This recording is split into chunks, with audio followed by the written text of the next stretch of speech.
ప్రియమైన వెలిగింపు శ్రోతలకు యేసు ప్రభు నామంలో శుభాలు తెలియజేసుకుంటా ఉన్నాను. అందరూ బాగున్నారు కదండి. మరొక వారం దేవుని మాటలు వినడానికి ఆసక్తిగా ఎదురు చూస్తా ఉన్నా. మీ అందరికీ ప్రభు పేరిట వందనాలు చెల్లించుకుంటూ చిన్న ప్రార్థన చేసుకుని నేటి ధ్యానాంశాలకు మనం వెళ్దాం. మమ్మల్ని మిక్కిలిగా ప్రేమించిన మా ప్రియ పరలోకపు తండ్రి, మీ ఘనమైన శ్రేష్టమైన అత్యున్నతమైన నామానికి వందనాలు స్తోత్రాలు చెల్లిస్తా ఉన్నాను ప్రభా. మరొక వారం మీ మాటలు వినడానికి మీరు ఇచ్చిన ఈ ప్రశస్తమైన సమయం కొరకు స్తోత్రం చెల్లిస్తూ మా ముందున్న సమయాన్ని మా అందరికీ దీవెనకరంగా చేయమని వేడుకుంటూ యేసు ప్రభు నామంలో అడిగి వేడుకొని ప్రార్థిస్తున్నాం తండ్రి, ఆమెన్. ప్రియ శ్రోతలు, గత వారం మనం అన్వేషణ అన్న విషయాన్ని ప్రారంభించుకున్నాం.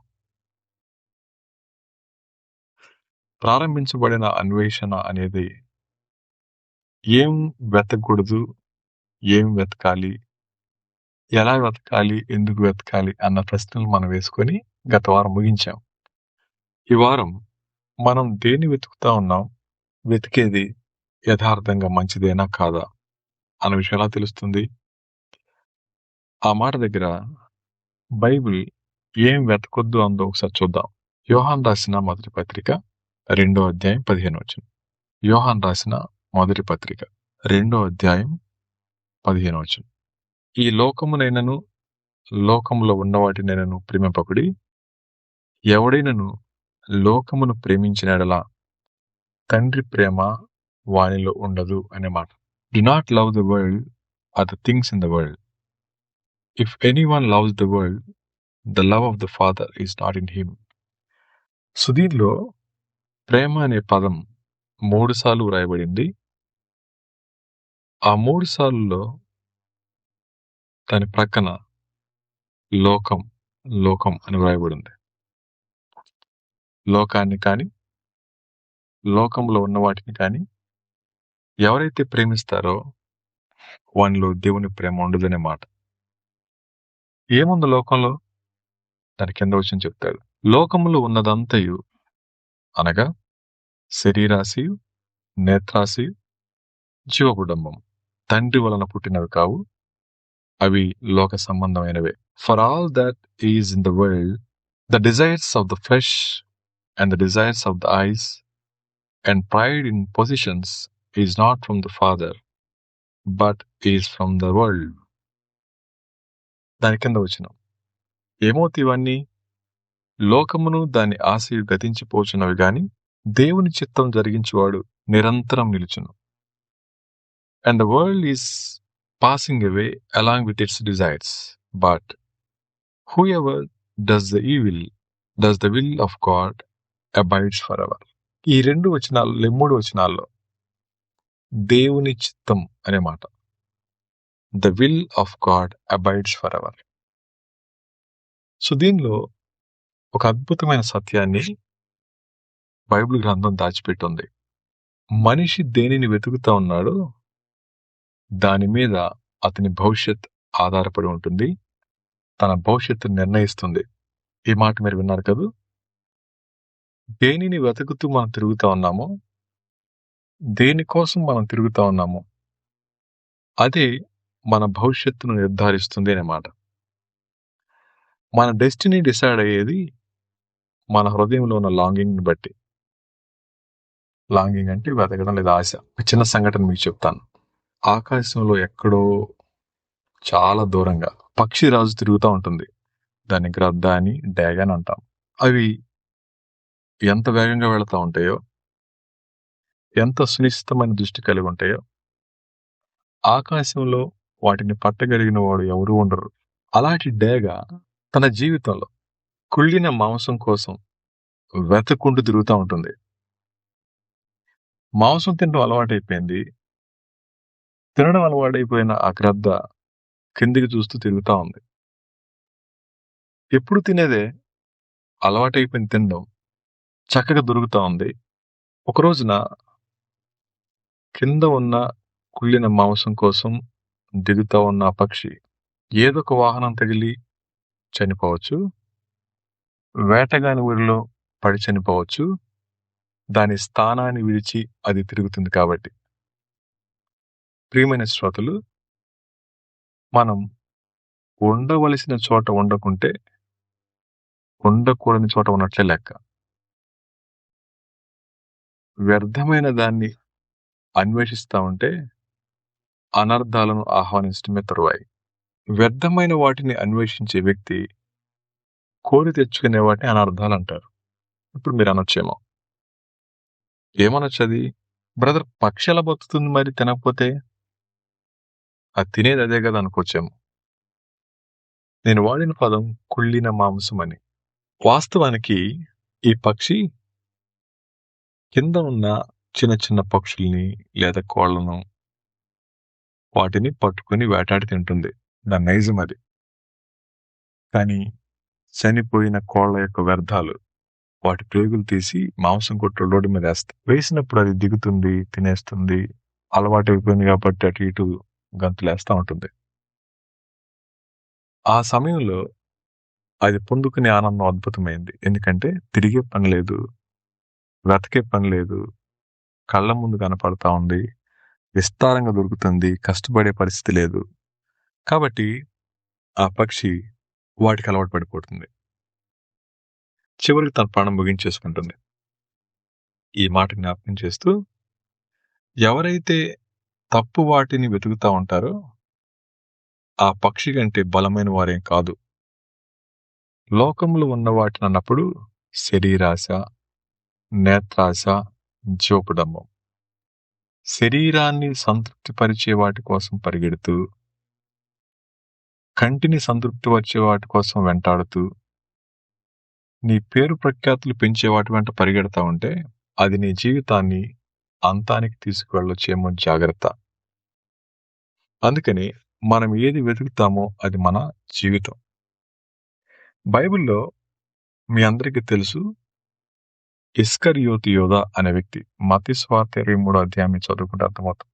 ఈ ఇస్కరియోతు యోధా యేసుక్రీస్తు ప్రభువారిని వెంబడించాడు. లోకం అనుకుంది ఇంకేమి యేసయ్యనే వెంబడించాడు కాబట్టి గొప్పోడేమోనని. ఈ ఇస్కరియోతు యోధా యేసు ప్రభువారితో కలిసి తిరిగాడు. యేసు ప్రభువారితో కలిసి భోంచేశాడు. యేసు ప్రభువారు చేసిన అద్భుతమైన కార్యాలను కళ్ళారా చూశాడు. వాటికి సాక్షి కూడా ఈయనే. ఇలాంటి వ్యక్తి ఆ గ్రద్ద వలె అకస్మాత్తుగా మాయమవుతాడని ఎవరు ఊహించరు. కానీ అతని అంతరంగం దేనికోసం పరితపిస్తా ఉందో మనకు అర్థమైనప్పుడు తెలుస్తుంది అతని జీవితాంతానికి గల కారణం ఏంటో. అతను యేసును కాకుండా వెండి నాణాలను వెతికాడు. డబ్బు కోసం చేసిన అన్వేషణ చివరికి తన జీవితాన్ని అంతమొందించింది. ప్రియ శ్రోతలు, ఈ మాటలు వింటూ ఉన్న మీరు దేవుణ్ణి ప్రేమించేవాళ్లే, దేవుణ్ణి వెంబడిస్తూ ఉన్నవాళ్లే. దేవుడు మీ జీవితాల్లో చేస్తున్న కార్యాలకు మీరు సాక్షులు కూడాను. అంత మాత్రం చేత మీ జీవితాలు సరైన మార్గంలో ఉన్నట్లు కాదేమో ఆలోచించండి. మీ మనసులో పదే పదే దేనికోసం పరితపిస్తా ఉన్నారో, దేన్ని వెతుకుతూ మీ జీవితాన్ని కొనసాగిస్తా ఉన్నారో, ఏది పొందుకుందామని ఆతృతగా ఎదురు చూస్తా ఉన్నారో అది దేవునికి ఇష్టమైంది కాకపోతే మీకు మిగిల్చేది దుఃఖం మాత్రమే. ప్రస్తుత సమాజంలో సామాజిక మాధ్యమాల్లో గుర్తింపు కోసం ఎంతమంది అన్వేషిస్తా ఉన్నారు. సోషల్ మీడియాలో గుర్తింపు కావాలని పిచ్చి పిచ్చి పనులు చేస్తూ పదే పదే దానిలోనే మునిగి తేలుతూ జీవితాలను పాడు చేసుకుంటున్న వారు చాలా మంది. రెండవదిగా, తక్షణమైన సుఖాల కోసం పరుగులెట్టడం. అనుకున్నది వెంటనే చేసేయాలి. వయసుతో నిమిత్తం లేదు, విలువలతో నిమిత్తం లేదు. అలా నష్టపోతున్న వారు చాలా మంది. అంత మాత్రమే కాక వ్యసనాల వెంబడి పడి నేను వదిలిపెట్టలేను, నాకిదే జీవితం, ఏమైనా పర్వాలేదు అనుకుంటూ నష్టపోతామని తెలిసి కూడా కొంతసేపు ఆహ్లాదాన్ని పంచి జీవితమంతా విచారాన్ని పంపించే వాటి కోసం పరుగులెడుతూనే ఉన్నారు. అందుకని తప్పుదానిని వెదికిన వాడు చివరకు తననే కోల్పోతాడు. ఎవరైతే తమ జీవితాల్లో దేవునికి అయిష్టమైన దాన్ని వెతుకుతా ఉన్నారో వారు కోల్పోయేది తమ జీవితాన్ని మాత్రమే. ఒకరోజు వచ్చింది, ఇస్కరియోతు యూదా జీవితం బయటపడింది. బయటపడినప్పుడు అతను కోల్పోయింది ధనాన్ని మాత్రమే కాదు. దేనికోసం ప్రభు నమ్మేశాడో, దేనికోసం విలువలు పక్కన పెట్టాడో అదే తన జీవితాన్ని అంతమొందించింది. సూసైడ్ చేసుకున్నాడు, కింద పడ్డాడు, పొట్ట పగిలింది, పేగులు బయటకు వచ్చి చనిపోయాడు. ప్రియ శ్రోతలు, మీరు దేని వెతుకుతా ఉన్నారు? దేవునికి ఇష్టమైన వాటిని వెతుకుతా ఉన్నారా? బైబిల్ మానవుని యొక్క మాన్యువల్. మనిషి ఎలా జీవించాలో, ఎలా జీవించకూడదో స్పష్టంగా రాసిపెట్టాడు దేవుడు. ఇది చదవకపోతే మాకు తెలీదా? నిజంగానే తెలీదు. అందుకని దేవుని యొక్క వాక్యాన్ని చదువుతా ఉన్న మనం, దేవుడు దేన్నైతే వద్దు అని చెప్పారో వాటిని మీ ఆలోచన ద్వారా కానీ, జ్ఞానం ద్వారా కానీ మిమ్మల్ని మీరు సమర్థించుకుంటూ వాటిని కొనసాగిస్తూ ఉంటే రాబోయే నష్టానికి మీరే బాధ్యత వహించాలి. రాబోయే నష్టాన్ని మీరే ఎదుర్కొని తీరాలి. రాబోయే శోకానికి మీరే కారకులు అవుతారేమో. ఇస్కరియోతు యూదాని దేవుడు చాలాసార్లు హెచ్చరించారు, ప్రత్యక్షంగా హెచ్చరించారు, కానీ పేరు మాత్రం చెప్పలేదు.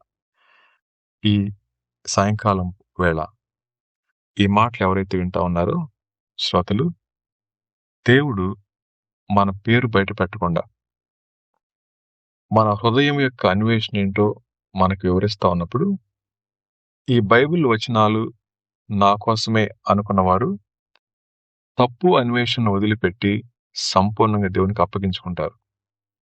ఈ మాటలు నా కోసం కాదులే, ఇది ప్రతి సోమవారం వచ్చే ప్రోగ్రాం కదా అనుకుంటే బహుశా మన జీవితాల్లో మరో అవకాశాన్ని కోల్పోతున్నామేమో. జాగ్రత్త. దేవుడు ఎన్నో అవకాశాలు ఇస్తారు, నష్టం మన దగ్గరికి రాకముందే. నీ అన్వేషణ దేవుని వాక్యానుసారమైంది కాకపోతే ఈ మాటలు నీ కోసమే, ఈ మాటలు నా కోసమే. భూమి మీద ప్రతి మనిషి మంచాడు కాదు, మనం జన్మతః పాపులమే. అలాంటి మన జీవితాలు పాపాన్ని గుర్తించి పాపాన్ని ఒప్పుకొని విడిచిపెట్టి ఆయన అంగీకరించినప్పుడు ఆయన రక్తంలో కడిగి మనల్ని పరిశుద్ధపరిచారు. పరిశుద్ధపరచడం మాత్రమే కాకుండా తన బిడ్డలుగా చేసుకున్నారు. అలా చేయబడినామని చెప్పుకునే మనం కూడా అనేక సార్లు ఆయన్ని అప్పగించేస్తా ఉన్నామేమో. జాగ్రత్త చూసుకోవాలి. శ్రోతలు, ఒక చిన్న మాట అడిగి మాటలు ముగించమంటారా? మీరు పైకి యేసయ్యను వెంబడిస్తా ఉన్నారు, కానీ మీ హృదయంలో గుర్తింపు కోసం పోరాటం ఉంది కదూ, ధనం మీద ఆకాంక్ష చావలేదు కదూ, అక్రమ జీవితానికి అలవాటు పడిపోయారు కదూ, ఎవరు మంచాలు ఉన్నారులే అని సమర్థించుకుంటూ పాపాన్ని నిస్సిగ్గుగా కొనసాగిస్తా ఉన్నారు కదూ. ఒకవేళ అలాగే కొనసాగిస్తే ఈ హెచ్చరికను పక్కన పెట్టకండి. ఇస్కరియోతు యూదా కంటే గొప్పవాళ్ళమేం కాదు. దేవుడు ఎవరిని ప్రేమిస్తారో వారికి అవకాశం ఇస్తారు, వారు సరి చేసుకోవడానికి కొంత టైం ఇస్తారు. ఎవరు సరి చేసుకొని తిరిగి ఆ పాపం జోలి లేకుండా జీవిస్తారో వారు క్షమించబడతారు, తిరిగి నూతనమైన ప్రారంభాన్ని కలిగి జీవించగలుగుతారు. అలా లేకుండా అలవాటైన పాపంతో విలాసాల వెంట తిరుగుతూ జీవితాన్ని విలయతాండవంలా చేసుకొని నష్టాల ఊబిలో కొట్టుకొని పోలేరు. తమ జీవిత గమ్యాన్ని ముగించుకోకుండా ఉండలేరు.